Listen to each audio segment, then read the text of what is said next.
Hi, this is Lee from the Cooking Coach, and today I'm going to show you 3 ways of cooking the perfect rice. Rice is something that a lot of people seem to have a problem with, and here's the 3 ways of doing it perfectly.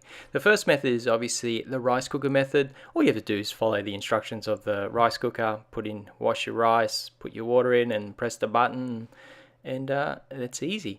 Then the second method is the absorption method. This is a bit trickier, but you get a beautiful rice at the end if you do this right.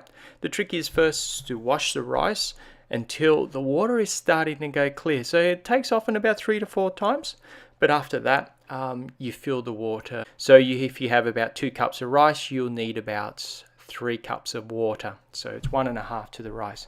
You put it onto a boil on a high heat, so you just wait a few minutes until it's boiling, and once it's starting to boil, let it cook for a little bit, and then lower the temperature to a very low, and you'll see the water starting to bubble up, and you leave it alone and you allow it to cook.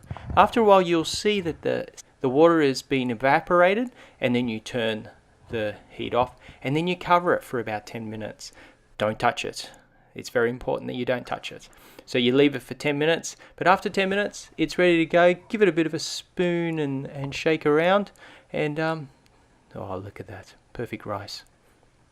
The third method I'm going to show you is the boil method. The boil method is bring a pot of water to boil, rapid boil, then just add your rice. Then after that, you give it a few stirs. So every couple of minutes you need to stir it. So basically you're just cooking this rice like the way you would pasta. You put a big pot of water on and you throw your pasta in and you cook until it's ready. This method does not give you a rice that's all connected and fluffy. It's quite separated grains of rice. But it works just as well. It's the most foolproof method. It's probably the easiest method. So when it's been in there for about 10 minutes, have a bit of a taste. Make sure it's cooked right through. And if it's perfect, then what you need to do is drain it.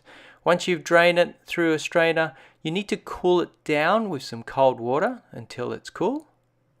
Or obviously you can serve it up straight away while it's hot, but I like to cool these down and then reheat it. It's a great way of using it for if you want to freeze rice and save it for later.